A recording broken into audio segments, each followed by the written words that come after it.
este altar. Este altar que en tiempos antiguos, en tiempos bíblicos, era conocido con el nombre del altar de bronce o el altar de los sacrificios. Fue en este altar que el rey Salomón, al comenzar su reinado, ofreció a Jehová Dios 1000 holocaustos. Y aquella misma noche, dice la palabra de Dios, aquella misma noche, sin espera, Dios descendió. Dios se le apareció en sueños a Salomón y le dijo: pídeme lo que quieras, que te lo daré. Y Salomón pidió bien. Salomón pidió sabiduría e inteligencia, y eso agradó a Dios, y Dios le dio riqueza, le dio fama, le dio conquistas. Dios le dio paz en todos los días de su reinado, y también le dio esa sabiduría y esa inteligencia sobrenatural. Ahora, ¿dónde radicaba el secreto de la grandeza? ¿Dónde radicó el secreto de la grandeza de Salomón? ¿Fue casualidad? ¿Fue su capacidad? ¿Fue su propia disposición? No. La Biblia dice que Salomón lo primero que hizo fue buscar a Dios. Él subió a Gabaón. No cantó, la Biblia no dice que él haya cantado, que haya adorado, que haya orado. Dice la Escritura que Salomón se presentó delante de este altar y ofreció 1000 holocaustos a Jehová. Porque canta cualquiera, orar, todos oran, aún hasta el más ateo, en tiempos de dificultad, en tiempos de adversidad, levanta la voz y clama a Dios. Subir a Gabaón, buscar una iglesia para congregar, es fácil, cualquiera lo hace. Pero Salomón no hizo lo fácil. Salomón hizo lo difícil, lo que pocos quieren hacer. Salomón sacrificó. Él puso 1000 holocaustos, no 1, no 10, no 100, 1000 holocaustos. ¿Me está entendiendo, verdad?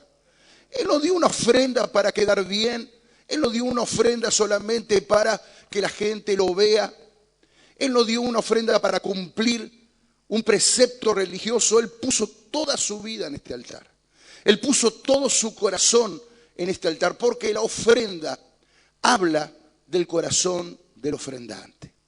Amén. Ahora, escuche bien esto. Hay muchos pastores, muchos líderes, muchos hermanos de otras denominaciones cristianas que muchas veces critican el trabajo del santuario diciendo, bueno, pero las campañas, propósitos, lemas que hace el santuario de la fe no son bíblicos, porque Dios no quiere, Dios no pide sacrificios. El sacrificio ya fue hecho.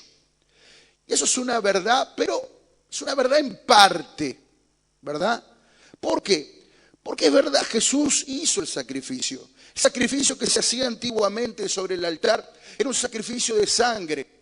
Y con esa sangre se cubría, se expiaba el pecado de todo el pueblo de Israel. Entonces era necesario ese sacrificio, porque la sangre venía a cubrir, a tapar, a perdonar el pecado de todo el pueblo de Israel. Cuando Jesús murió en la cruz, Él se convirtió en la ofrenda perfecta, en el Cordero perfecto, el Cordero de Dios que quita el pecado del mundo. Entonces la sangre de Cristo nos limpia a todos nosotros de nuestros pecados. Así como esas ofrendas de animales, esas ofrendas de sangre eran necesarias para cubrir el pecado, fue necesario que Jesús muriese en la cruz y derramara su sangre por nosotros para perdonar y limpiar nuestros pecados, ¿verdad?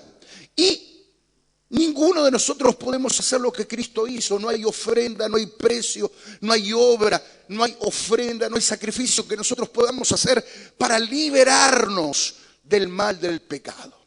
Pero todo aquello otro que nosotros querramos conquistar debajo del cielo, debajo del sol, lleva un sacrificio. El sacrificio mayor ya lo hizo Jesús.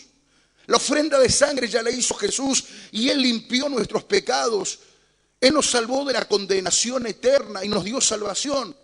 Pero la Biblia sigue insistiendo que todo lo que nosotros querramos lograr o conquistar en esta vida lleva un esfuerzo, lleva un sacrificio. Fue el propio Señor Jesús quien dijo: aquel que quiera venir en pos de mí, niéguese a sí mismo, tome su cruz y sígame. ¿Sí o no? Fueron las palabras del Señor Jesús. Ahora yo pregunto, ¿es eso o no es eso un sacrificio? ¿De qué está hablando Jesús? Cuando Él está diciendo, el que quiera ser mi discípulo, el que quiera venir en pos de mí, niéguese a sí mismo, tome su cruz y sígame. Él está hablando de un sacrificio que nosotros tenemos que hacer. O yo pregunto, ¿es fácil negarse a uno mismo? Claro que no. Negarse a uno mismo significa amar a Dios más que a nuestra propia vida. Es morir a nuestra carne, es morir a nuestra vida emotiva, a nuestra vida emocional, a nuestras pasiones. Negarnos a nosotros mismos es dejar de hacer nuestra propia voluntad para hacer la voluntad de Dios. Eso es negarnos a nosotros mismos. Y eso no es fácil. Eso es un sacrificio, ¿sí o no? No hay muchas personas que quieran renunciar a sí mismas, que quieren dejar sus proyectos, sus sueños para seguir a Jesús, para obedecer a Dios, para hacer la obra de Dios. No hay muchos.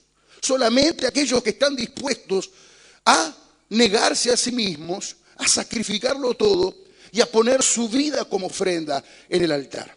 Ahora fíjese que Jesús habla de 3 clases de sacrificios, 3 niveles de sacrificio en este versículo. Primero dice, niéguese a sí mismo, lo que decíamos recién. Hay que negarse, hay que renunciar a uno mismo, hay que morir a nuestros proyectos, a nuestros sueños, al deseo de hacer nuestra propia voluntad. Quizás ustedes tuvieron el pensamiento por allí de decir, me quedo calentito en casa, me compro una pizza, veo una película, la paso bien con mi familia, pero ustedes están hoy aquí, ¿por qué? Porque se negaron a sí mismos, murieron a esas pasiones para hacer la obra de Dios. Lo segundo que dijo Jesús es, tome su cruz. Yo pregunto, ¿es fácil tomar la cruz? Pregunto otra vez, ¿es fácil tomar la cruz? ¿Es fácil llevar una cruz? No. La cruz, a diferencia de lo que muchos piensan por ahí, no es soportar los problemas, los males de la vida. Porque los problemas y los males son vencidos a través del poder de la fe. Es lo que enseñamos aquí en la iglesia.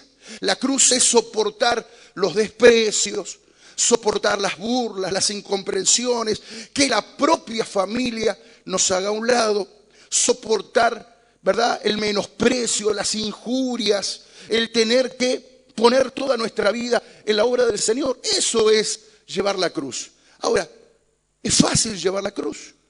¿Es fácil cargar una cruz? Nadie quiere cargar una cruz en esta vida. Bueno, Jesús está hablando de ese tipo de sacrificio. Niéguese a sí mismo, tome su cruz y sígame. Ahora yo pregunto en tercer lugar, ¿es fácil seguir a Jesús? No es fácil. Pregúntele a tantas personas allá afuera que ya escucharon el Evangelio, que usted les habló, les invitó a la iglesia, o gente que incluso un día participó de las reuniones y hoy están apartados. ¿Por qué están apartados? Porque es difícil seguir a Jesús. Es un sacrificio. Seguir a Jesús significa despojarnos de muchas cosas, ¿verdad? Es obedecer incondicionalmente a Jesús, es estar donde Él está, es hacer la obra de Dios más allá de nuestros propios límites, más allá de nuestras propias conveniencias. Entonces Jesús está hablando de sacrificio cuando dice, aquel que quiera ser mi discípulo, niéguese a sí mismo, tome su cruz y sígame. ¿Qué significa esto en conclusión? El sacrificio que hoy Dios exige de nosotros es mayor al de antes. Porque antes el pueblo de Israel, ¿qué hacía? Sacrificaba animales y los llevaba. Y animales nacían a montones en el campo. Pero hoy el Señor, ¿qué pide de nosotros? Hoy el Señor pide nuestra propia vida. ¿Sí o no? El Señor pide nuestra propia vida. El Señor pide que nosotros demos todo nuestro corazón, toda nuestra vida, todo lo que somos, todo lo que podamos llegar a ser, que lo pongamos en el altar. ¿Cuántos dicen amén a esta palabra? Ese es el sacrificio que Dios está pidiendo. Ahora, nosotros tenemos que entender, porque este altar hoy es un mensaje en sí muy claro para todos los obreros y siervos de Dios, que sin sacrificio no hay victoria. Sin pasar por el altar no hay victoria. Si nosotros queremos tener la unción del Espíritu Santo, la fortaleza, la presencia de Dios, amistad con Dios, respuesta, conquista, una vida de grandeza, lo primero que hizo Salomón fue pasar por el altar. No hay unción, fuerza, respuesta, oraciones respondidas, amistad con Dios si primero no paso por el altar.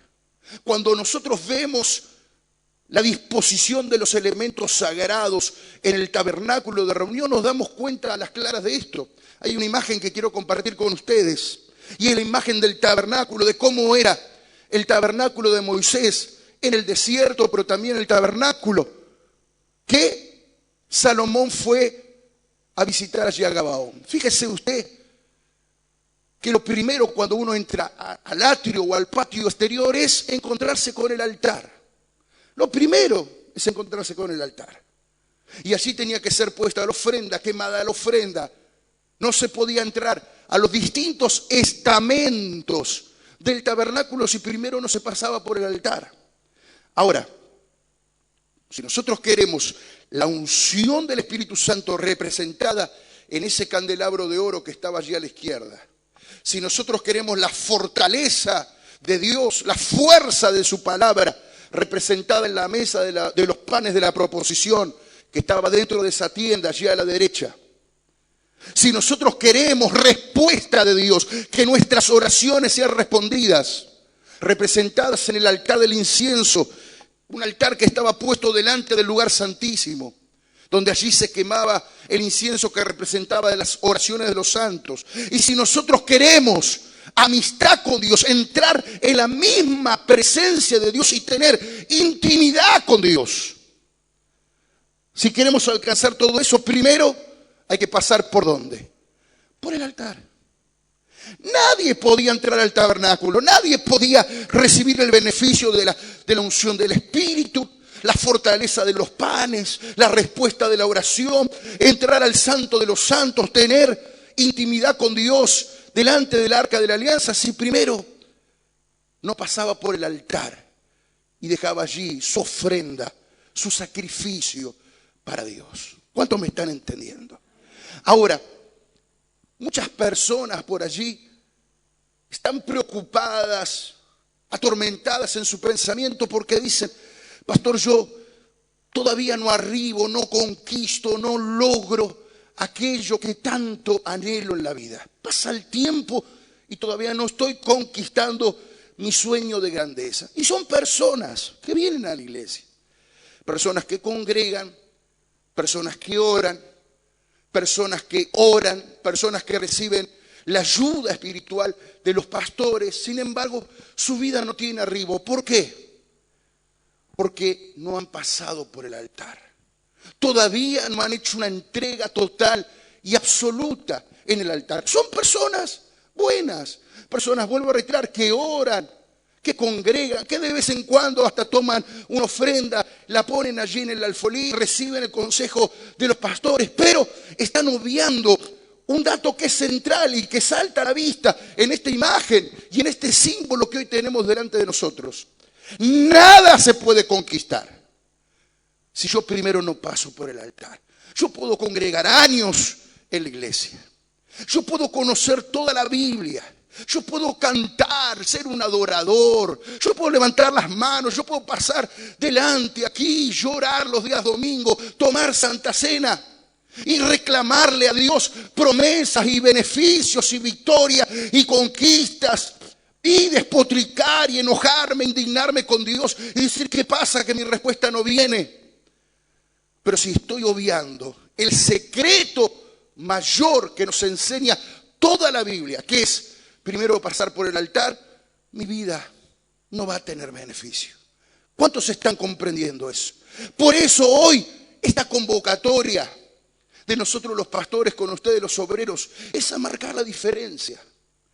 Es a empezar este propósito de Salomón entendiendo la fuerza de este símbolo, entendiendo la importancia que tiene para nosotros el altar. Porque sin altar no hay fuerza, no hay respuesta, no hay presencia de Dios. Sin altar, por más que usted ore, por más que usted alabe, porque usted levante las manos, la respuesta no va a venir. La respuesta viene cuando uno sacrifica toda su vida y todo lo que Dios le pide en el altar. La Biblia dice que fue aquella misma noche en que Salomón presentó los 1000 holocaustos en el altar, en que Dios le dijo: pídeme lo que quieras, que yo te lo daré. No fue orando, no fue cantando, fue pasando por el altar, fue haciendo el sacrificio, fue entendiendo que la fe se demuestra con hechos concretos, con un corazón entregado, con un dar todo lo que Dios pide de nosotros.